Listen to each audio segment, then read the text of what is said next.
Welcome in. This is Chiefs Chase. My name is Mike Bassano, and thank you so much for spending a little bit of your week with me, as this is the MidWeek Blitz. Mahomes near side, caught! DeAndre Hopkins! Play action, wide open, Kelce angles right between the hash marks.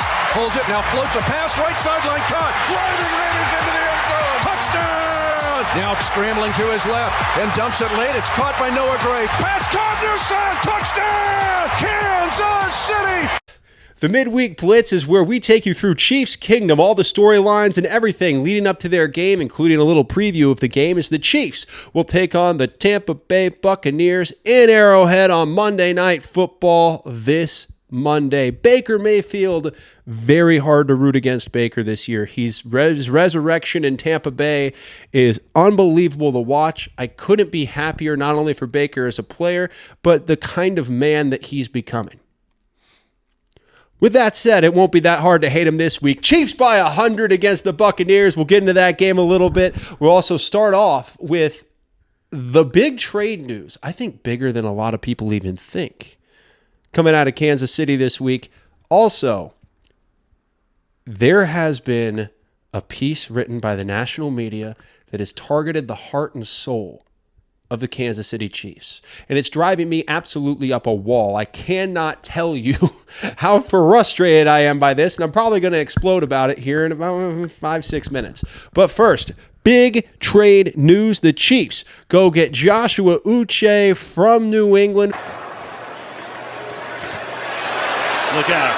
They didn't protect him that time. Down he goes at the 45-yard line. Uche. You got to imagine they got to double him. Prescott, pressure in his face. He's in trouble. He gets smashed. Big-time sack. Josh Uche and Dietrich Wise came in. He covered, just went right back to him. Burrow in some trouble. He sacked. Back at the 19-yard line. Protection didn't hold up.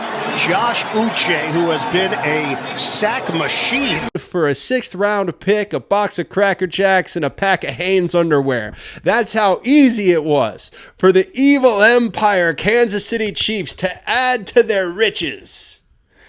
Do you know how long I've been waiting for the Kansas City Chiefs to even be in a conversation where you could refer to them as the evil empire? Where the Chiefs are not selling at the trade deadline. They're going and getting players. They're going to these sad franchises that have bad records, and they're going and getting the best players that they can from these guys. They're picking the fruit off the bad tree before the fruit goes bad as well. That's what's going on. And for so many years, the Chiefs have been on the other side of this. I remember when Tony Gonzalez left to go to Atlanta. It was tough, man. I remember thinking like I grew up with Tony G. Tony G was like the first big-time Chief that I can really remember that well. And we were like, well, he's not winning here.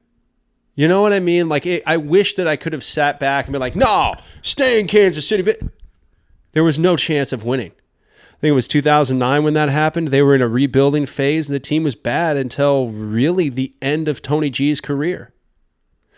That's what's happening now to other teams.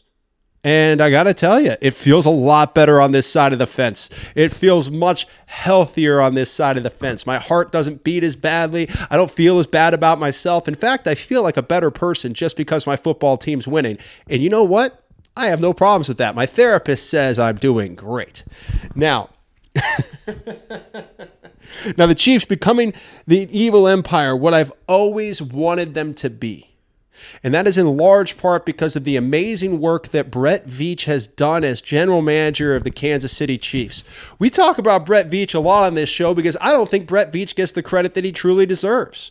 The ability to put these guys into this system, and not just good guys, but the right guys. Guys who will fit, guys who will understand what Andy Reid wants, what Steve Spagnuolo wants. Finding the right fit is so important. For instance, Davante Adams, never wanted him.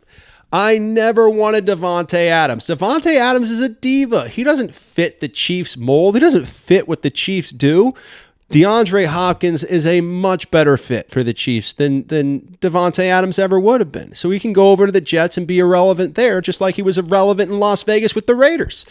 Perfect fit. Stay irrelevant, Devontae Adams. Didn't even want him. Very happy to have DeAndre Hopkins. And that, my friends, is where you have Brett Veach just erupting as one of the great general managers in sports, and I think one of the best people at his job, of any job. Like, you pick anybody, you're going to be very hard-pressed. It's going to be very difficult for you to find a guy who's as good at his job as Brett Veach is as general manager of the Kansas City Chiefs. What an absolute stud he is, bringing in Joshua Uche, because he's a beast, man. I'm excited for Uche. And I know there's a lot of people out there who are like, well, do we really need more pass rushers? Yes. I'll make that very easy for you. Yeah. You know how many pass rushers your team needs? More. Always. It's that kind of league, man. Pass rushers are the most important piece of a defense now. In 2024, it is. I think corners used to be it. Then it used to be defensive tackles. It used to be middle linebackers. Right now, in today's NFL, if you look around at the best defenses in the league, Pittsburgh Steelers, obviously, TJ Watt. TJ Watt might be the best player in the NFL. I saw somebody, I'll try to tag him and give him credit for this take, because I think it's a great take. It was somebody, just a sports influencer. He said TJ Watt might be the best player in the NFL. If you look at why the Steelers are winning games, it's often because of TJ Watt. If you look at why the 49ers are winning games, it's often because of Nick Bosa. Pass rushers are so important. Hey, you want to know why the Chiefs won a couple of Super Bowls? In fact, I would I would argue both Eagles Super Bowls were won because of Chris Jones. His ability to penetrate into the backfield, screw up Jimmy Garoppolo, screw up Brock Purdy, right? Overtime against Purdy, sacked Garoppolo, batted the ball a bunch against Garoppolo. I've watched that Super Bowl countless times. And one of the most impressive parts of it is Chris Jones in the backfield. So if you want to know what wins championships, pass rushers. How many pass rushers do you need? More of them. And that makes the trade for Joshua Uche that much better, especially when you consider you gave up a 6th-round pick to get him. I would have expected a much larger price for Joshua Uche. But the fact is, the Kansas City Chiefs they're just that team.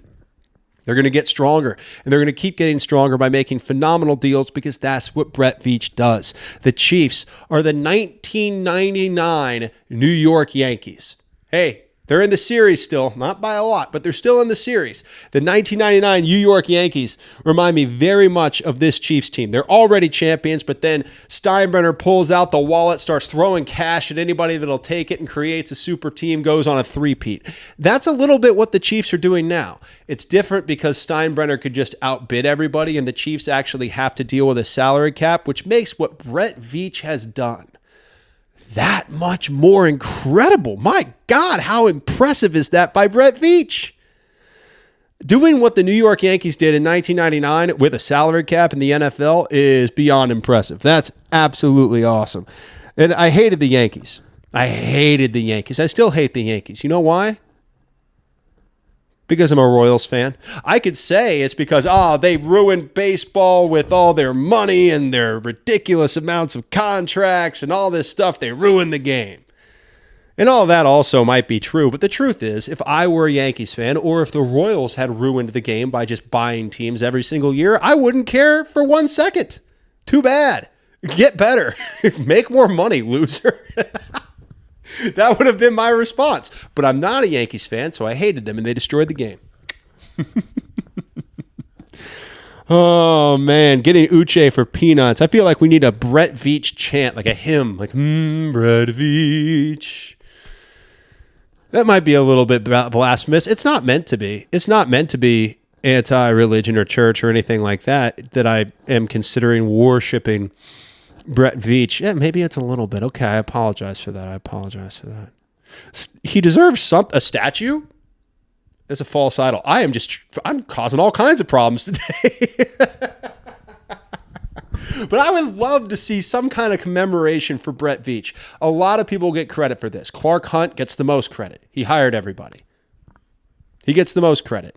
And then Andy Reid, probably second most, right? And then Patrick Mahomes, Steve Spagnuolo, all those guys. But Brett Veach has got to be given a significant portion of credit for what this Kansas City Chiefs franchise has developed into, which is a juggernaut. I mean, this thing is a juggernaut of a franchise. I love to see it. And I think the rest of the world likes to see it too, except non-Chiefs fans. But who cares about them? Who cares about non-Chiefs fans? They don't know anything. They don't watch the Chiefs. They don't get it. They don't get it. All right, we'll move on. Now, there's one major question that needs to be answered ahead of Monday Night Football. I'll tell you what that is here in just a few minutes, but first, there is a blasphemous piece out right now about Travis Kelce from The Athletic. Who are you? Athletic, who are you? It's an anonymous NFL executive, which, by the way, means it's probably just some dude who works as in the mailroom at the NFL headquarters. Just being honest, and also, let's face it, reporters make up sources constantly. If they think something, they can't just come out and say it. They're not columnists, they're reporters. So oftentimes when reporters think something, they'll have sources, Chris Broussard, what up? They'll have sources that tell them an opinion, so they can maintain credibility as a reporter when really they're just making things up. But I'm just putting that out there as a caveat. But first, let me read what The Athletic and Jeff Howe of The Athletic said. He was talking to a anonymous executive. Ooh, fancy. Okay, so you were talking to yourself in the mirror, and what did you say? Well, the Pacheco injury, this is the quote from the, I don't respect this, so I'm not giving it what it deserves. I want to be clear about what this is. This is The Athletic. Jeff Howe of The Athletic wrote a piece, and in that piece, he was talking to an anonymous NFL executive, allegedly. And the NFL executive, talking about the Chiefs, said this: the Pacheco injury is the biggest factor that not many people are talking about. They obviously missed the play, but also the physicality and spark that he brings to the offense. Kelce is getting older. It's noticeable on tape that he's losing some yards after catch.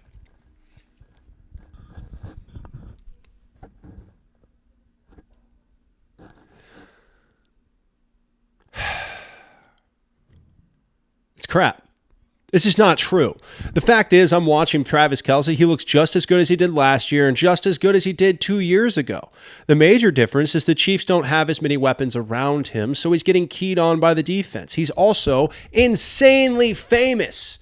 Insanely famous people tend to get schemed against more. That happens. Talk to Michael Irvin about when he got famous and how that changed things for him. It happens all the time, and it's happening to Travis Kelce tenfold because not only has he become football famous, Travis Kelce is international famous. 2 years ago, if Travis Kelce walked down the street in New York City, nobody would care. I'd care, but it wouldn't be a big deal. It's just Travis Kelce, New York City. Who cares? Today, if Travis Kelce walks down the street in New York City, he is absolutely mauled by everybody. So his life is completely different. And to believe that teams are playing Travis Kelce the same way that they did 2 years ago makes you an ignoramus. It's my new favorite word. I'm sticking with it. You're an ignoramus. They are keen on him in a special way. And by the way, the executive said on tape. What tape? Show me the tape. Show me the tape where Travis Kelce isn't as good as he used to be, because I'm watching a guy that over the last 4 games has crushed as a tight end in the NFL. Travis Kelce started off a little bit slow, but that's because teams were keying on him even more. But then as the Chiefs kept winning, teams had to stop keying on only Travis Kelce because they were tired of getting their asses kicked.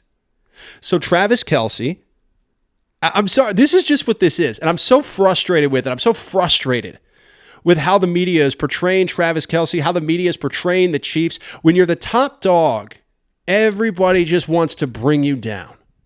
Well, Travis Kelce has persevered through worse than The Athletic and some nameless executive that says he's fallen off or lost a step. I remember in the first few weeks where everybody said Travis Kelce's fallen off. He's in his washed era. Well, look at him now. He is crushing everybody. And finally, you get him DeAndre Hopkins, and he scores a touchdown.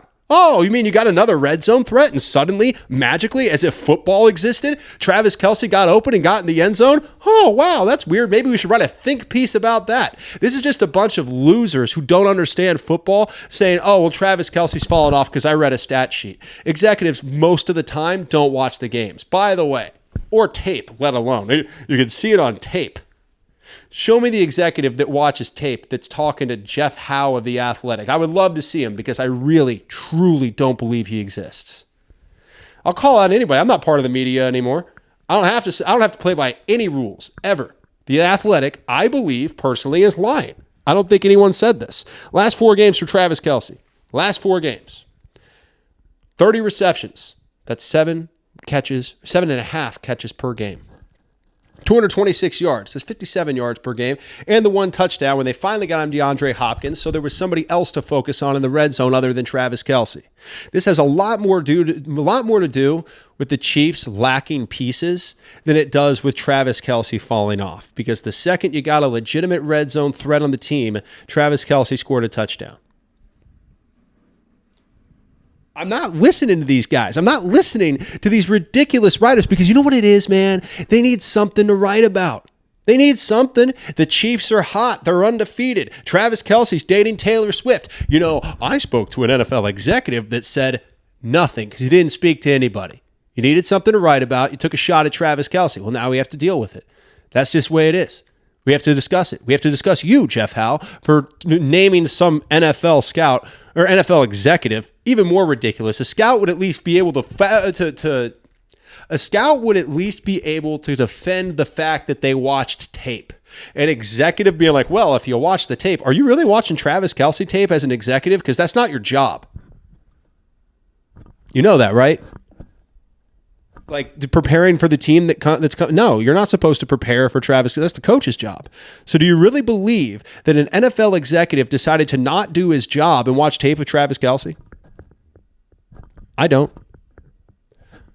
I just think that's the most ridiculous thing. Like, you'd be shocked how bad most executives in the NFL are at understanding football. But then again, you look at the Jets, you look at the Patriots, you look at the Tennessee Titans, and you go, maybe not. Maybe they are as bad as we think they are, right? Because you watch all these executives and all these guys who are supposed to build teams, and they can't build teams.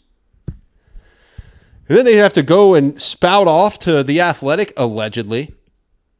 I still don't buy it. I just don't. So I'll move on from it. But I can't wait for playoff Travis to shut these people up. I can't wait for when the playoffs start and Travis Kelce clicks in to be in the Big Yeti, takes games over and dominates like we know he can. And when they have more healthy players around him, he's going to take games over. And then I want to see what they write. Because you know it won't be positive. They don't know how to write positive things about Travis Kelce anymore.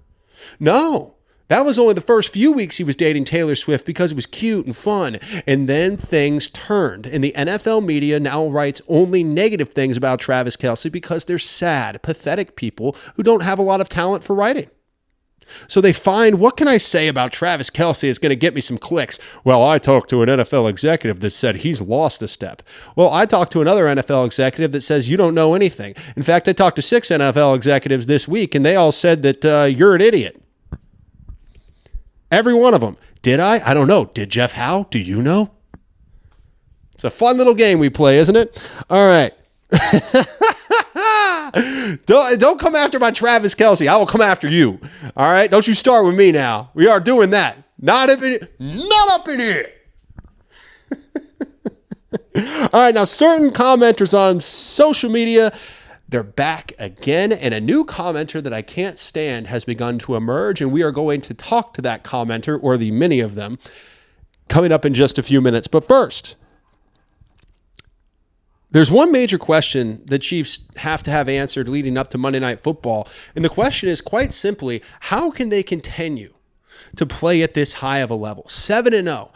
I don't think people fully understand how incredible 7-0 truly is. The Chiefs are getting everybody's best shot. Every single team in the NFL are coming to Kansas City, and they're going, it's their Super Bowl, man. every team, when they play the Chiefs, that's their Super Bowl. So they put everything they can into that game. They have weeks of preparation. They watch more film than they do for other teams. They put in new wrinkles into their offense than they do for other teams. They do things so that the Kansas City Chiefs cannot use what they saw on tape because they know that the Chiefs will be better than them already. So they go extra hard. So for the Chiefs to be 7-0 is an incredible feat in and of itself. To be the last undefeated team in the NFL is an incredible feat in and of itself. But to do all those things while you know you're getting the best shot from everybody as back-to-back champions is one of the most incredible things that's ever happened in the history of sports. And it needs to be talked about more. People are not giving significant or enough credit to what the Chiefs are doing right now as a 7-0 football team. Instead, everybody wants to find the negative stuff. You aren't going to find me being a negative guy about a team that's undefeated. You aren't going to find me telling you all the things that are wrong with a team that hasn't lost a football game. You're going to find me finding the things that are right, things that can be improved here and there. But in the end, what a lot of people aren't appreciating is the absolute greatness that we're watching in Kansas City. These guys are so locked in. They're so dialed. And this is one of the greatest feats we've ever seen in sports. Being 7-0 with not just a little target on your back because you're the defending champions. No, a massive target on your back because you're back-to-back champions. And if Taylor Swift is in the house, that target increases exponentially. Yet the Chiefs keep winning. They keep finding a way to win with whoever happens to be there. It doesn't matter if they're injured all over the place, and they are. But they keep finding new people. They keep bringing in new guys, and they keep winning games. It's an unbelievable feat by every definition. And the biggest question going into this game on Monday night against the Tampa Bay Buccaneers is quite simply, how do you keep doing it? I gotta tell you, I don't know. That's why I'm here and they're there. You know what I mean? Like, how do you keep playing at that level, keeping the attackers away? Right? The people coming for your crown. Everybody's coming for the Chiefs' crown. And they have to keep them away. 7-0 with that target on your back is one of the most impressive feats in the history of time. And not only are the Chiefs getting everybody's best shot every single week, they have the whole world behind their opponent every single week. 31 teams are rooting for the Chiefs to lose every single week. Everyone on social media, every columnist, everyone just waiting for the Chiefs to fall. Everyone who wants to just crack on Taylor Swift and Travis Kelce, just waiting for that moment where the Chiefs lose. And they have to deal with that while they're also getting a Super Bowl effort from their opponent every single week. That's an unbelievable thing to have to deal with. And I applaud the Kansas City Chiefs for how they've been able to weather that storm and remain undefeated. It's one of the greatest things that's ever been accomplished. It blows me away. And I will never be that negative guy that doesn't take time to appreciate a phenomenal run while it's happening. Now, there's one player everybody needs to keep an eye on for the Bucs game. We'll tell you who that is coming up. I think you're actually going to be very happy with this. We'll get to that in just a few minutes. But first, certain commenters on social media are back at it again, and a comment I can't stand has risen. And it always starts this way. This might be a recurring segment on this show. I'm a Chiefs fan, but is my most hated comment ever. Because you're like, well, I'm a Chiefs fan, but let me tell you what's wrong with the Chiefs. No, I don't want to hear it. How long have you been a Chiefs fan? 5 years? I mean, I'm serious. This is why it bothers me. Anything positive that I put out there, which, by the way, I know contrary to what the world decides, a lot of things about the Kansas City Chiefs are, in fact, positive. They are. I know it's hard to believe with all the freaking stories you see written everywhere, but a lot about the Kansas City Chiefs is positive. They haven't lost a game yet. Have you heard? Yet everybody wants to try to take their shots. They want to try to cut them down. And when I see these comments on social media saying, well, I'm a Chiefs fan, but I think this is glazing. I think Patrick Mahomes hasn't been very good this year. I think the Chiefs have their problems. You know what that tells me? It tells me you don't watch a lot of football. I'm just being honest with you. It tells me you don't watch a lot of football because you're a Chiefs fan who thinks I'm not being critical enough of a 7-0 football team. You want people to be more critical of a 7-0 football team. They're perfect. Do you know what that means? A perfect record. They are perfect. And you're like, no, I think you're just glazing. I think that you're not looking deep enough into this whole 7-0 thing. Well, why don't we compare the Chiefs to the other undefeated team in the NFL? Oops. There isn't one. Isn't that just the roughest thing you've ever had to deal with?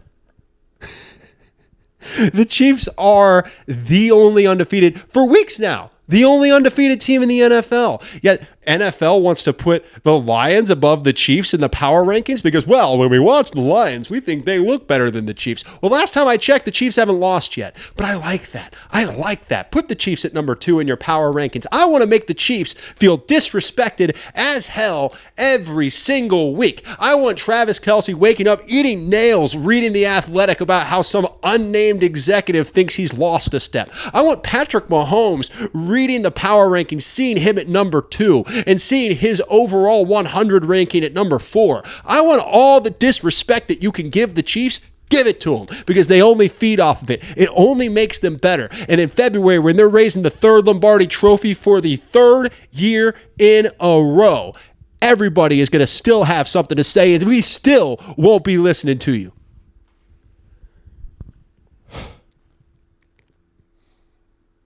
Sorry, I've lost my place. I got. All right, yeah. So the Chiefs, they have problems, right? They have problems. So does everybody else. Like when I said, it makes me think that you just don't watch a lot of football because I watch every team. So yes, the Chiefs are flawed. You know who else is flawed? Every team in the NFL, man. They're all flawed. So when you're looking at the Chiefs, make sure you watch the other teams because even the Detroit Lions that everybody just wants to lay on their back and give them the trophy now, even the Detroit Lions have weaknesses. All right, everybody has weaknesses. People want to obsess over the Chiefs. Why? I think we've already covered it, right? Back-to-back Super Bowl champions. Taylor Swift, Travis Kelce, Patrick Mahomes, Brittany Mahomes, Jackson Mahomes. There's a lot of reasons why people want to take shots at the Kansas City Chiefs. But the fact of the matter is, the Chiefs are not touchable by any of you peasants that don't have a 0 in the loss column. That's the reality here that we live in. If you don't have a 0 in your loss column, then I don't want to hear what you say because I don't listen to losers. But that's what we have. We have these Chiefs fans come and say, well, I'm a Chiefs fan, but stop caring about if people like you or not. Stop doing it. I see it. You're worried about the other fan bases thinking that you might be a little bit biased. Hey, you're 7-0. There's nothing to worry about. Let them talk. I'm a Chiefs fan, but that's my most hated thing in the world. It's my most hate. You know what it reminds me of? Because I watch all the games so you don't have to. So you can just watch me. Let me tell you, the Chiefs are the best team in the NFL. You can make an argument the Lions might be on their level. I think that's a fair argument. But they aren't. They don't have a 0 in the loss column. So I don't want to hear about them being the same because they're not. But this reminds me so much of the 2022 Kansas City Chiefs, who, by the way, won a Super Bowl. But I remember in late November, the Chiefs were 9-2, first place. They were first place at 9-2 in November. And I was in Kansas City at the end of the month, and all I could hear on Kansas City Chiefs radio, or I guess on Kansas City media, it wasn't Chiefs radio, but it was Kansas City media. All I could hear in my car on the radio were people talking about if Tommy Townsend can hold the kick well. Remember that narrative? It was a big deal. It was a big deal. Can Tommy Townsend hold the kicks right? We had a placeholder problem.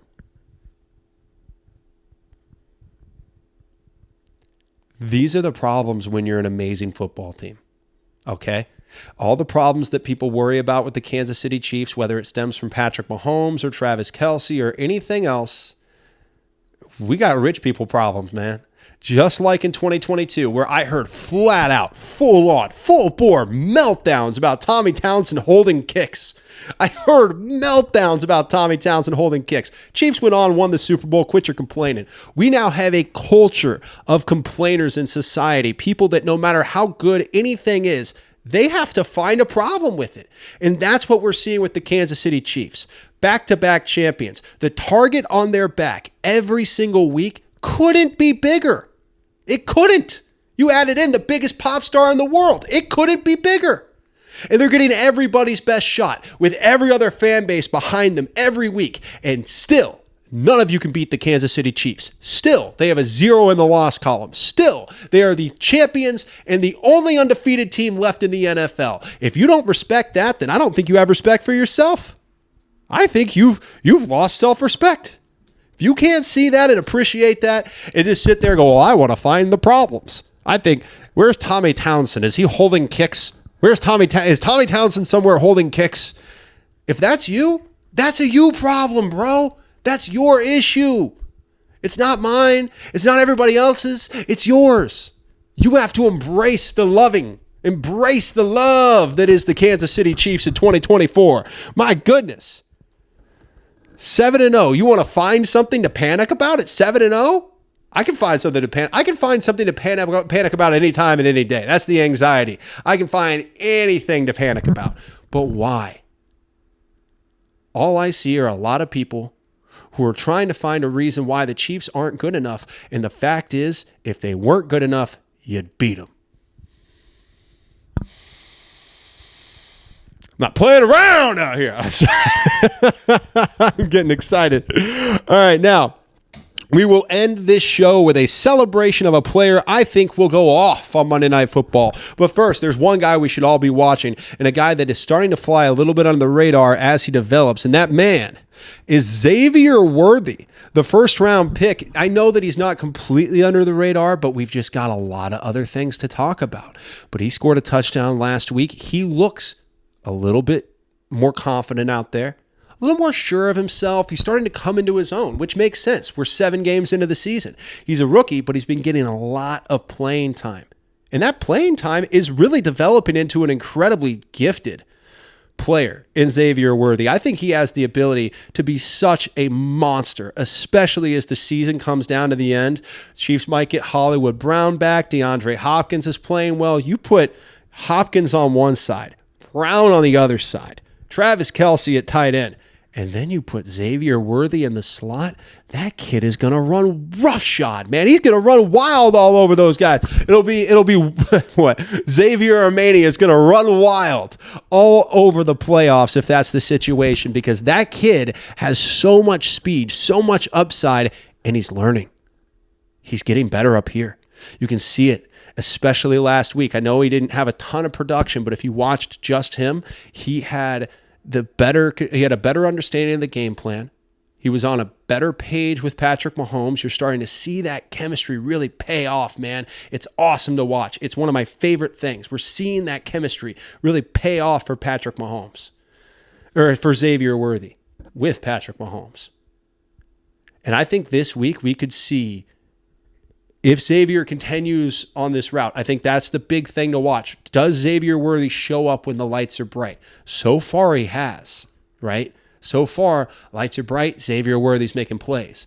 That's going to be something to watch this Monday night against the Buccaneers. Is Xavier Worthy going to keep making plays? He's going to keep progressing through this offense. An unbelievably talented player with tremendous upside. I can't wait. And now we're going to celebrate a player that I think will go off on Monday Night Football. The celebration of DeAndre Hopkins. Welcome to Kansas City, man. He's got a couple of catches already. I think this long week is going to be a huge help for DeAndre Hopkins. I wouldn't be surprised to see him haul in 6 or 7 catches and a touchdown this week against the Buccaneers. With that extra week of preparation, I think that will be a huge benefit for DeAndre Hopkins as he gets to learn this playbook, build chemistry with Patrick Mahomes, and become a dominant wide receiver that I think he still can be. I really do. I know some people are like, well, it's not 2018 anymore. He's more limited. DeAndre Hopkins is only 32 years old, and my God, that guy has such a great instinct for the game. I think he has another 2 or 3 good years in him. So the Chiefs, if he gets up to speed and he gets his I guess not his legs under him, but he gets his mind wrapped around the playbook and his mind wrapped around what Mahomes is doing and on the same page as everybody, when DeAndre Hopkins gets to that level, he is going to be terrifying. And I am very expectant of him. 6 or 7 catches and a touchdown this week. That is the bar set for DeAndre Hopkins because he has a long week. He has an extra day to prepare for the Buccaneers, an extra day to get on the same page with Patrick Mahomes. I hope that they took an extra day this week to really work on stuff because as good as DeAndre Hopkins is and as good as Patrick Mahomes is, if those two guys are on the same page, the entire NFL is absolutely fucked. I don't curse often on this show, but sometimes you gotta feel it. Oh, I'm fired up, man. The Chiefs, Monday Night Football against the Bucs. Enjoy the game. I got the Chiefs winning by 100 because I've said it every week, and the Chiefs have won every week. 7-0. This has been Chiefs Chase. Thank you so much for spending a little bit of your time with me because, as always, I had a blast. Enjoy the game.